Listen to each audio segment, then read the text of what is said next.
Welcome back students. इस video में हम इस क्वेश्चन को डिस्कस करेंगे। देखो क्वेश्चन क्या है, आपको दो फंक्शंस दिए हुए हैं। एक्चुअली हाँ, दो फंक्शंस दिए हुए हैं और उसका इस तीसरे फंक्शन के साथ रिलेशन पूछा हुआ है।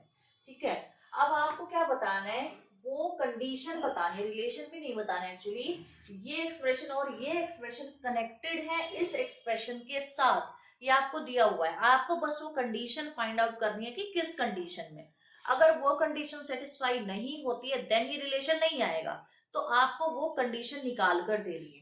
तो देखो कैसे प्रोसीड करेंगे। फंक्शनल रिलेशन बोल के आपको एक हिंट दिया हुआ है कि you can use Jacobian for this condition. ठीक है, तो जैकोबियन का यूज करेंगे। सबसे पहले मैं यू लिख रही हूं अपना, p x plus q y plus r z. मैं वी लिख रही हूं, p dash x plus q dash y plus r dash z. And then मैं अपना W लिख रही हूँ, W is equals to a x square plus b y square plus c z square. Conic section लग रहा है ये, है ना।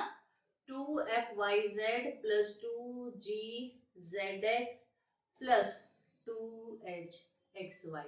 This is your W। अब क्या करते हैं जैकोबियन यूज करने के लिए, सबसे पहले डेरिवेटिव चाहिए मुझे। तो u x p u y q u z r, खत्म। सेम वी के लिए v x p dash v y q dash and v z r dash. Alright, अब W के लिए काम करते हैं। W एक्स के रिस्पेक्ट में derivative 2ax plus 2gz plus 2hy। ये किसका आया है, x के रिस्पेक्ट में। y के रिस्पेक्ट में करूंगी 2by plus 2fz plus 2hx। और जब z के रिस्पेक्ट में करूंगी तो 2cz plus 2fy plus 2gx। Clear है, डेरिवेटिव आ गया। अब वो कंडीशन आपने निकालनी है, कंडीशन निकालनी है तो आपको पता है कि ये डिपेंडेंट है। तो जैकोबियन आप इसका 0 लेके चलोगे तो therefore Jacobian of u v w with respect to x y z ux uy uz vx vy vz and wx wy wz, this will be 0। Clear है, रखो वैल्यूज। ux की वैल्यू रखी मैंने p q r, थोड़ा सा gap देना पड़ेगा क्योंकि wz की टर्म्स थोड़ी बड़ी है। अभी इस लाइन को बाद में लगा लेंगे। p dash q dash r dash में लिख सकती हूँ। अब लिखो w की term 2ax plus 2gz plus 2hy 2by, इस प्लस को नेक्स्ट में कर देती हूँ, यहाँ plus 2by plus 2fz plus 2hx।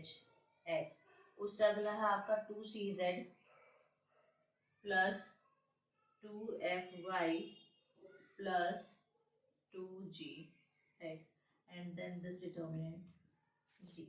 Clear है। अब देखो मैट्रिक्स की प्रॉपर्टी होती है डिटर्मिनेंट की, मैट्रिक्स की भी नहीं, डिटर्मिनेंट की।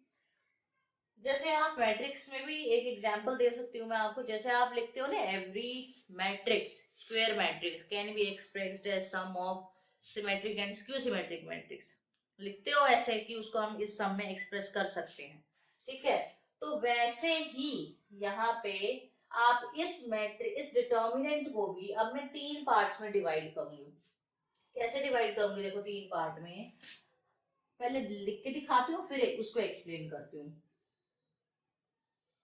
सबसे पहले तो मैं ये 2 सबके बाहर ले सकती हूँ, नहीं तो एक काम करते हैं, रुको। P Q R P dash Q dash R dash, सबसे पहले वाले उसमें मैं क्या कर रही हूँ, x वाली सारी टर्म्स को लिख रही हूँ। 2ax, इसमें भी x वाली आएगी 2hx, इसमें x वाली आएगी 2gx, क्लियर है, प्लस फिर से मैंने क्या किया, p q r, p dash q dash r dash, अब y वाली लिख रही हूं मैं 2h 2b 2f प्लस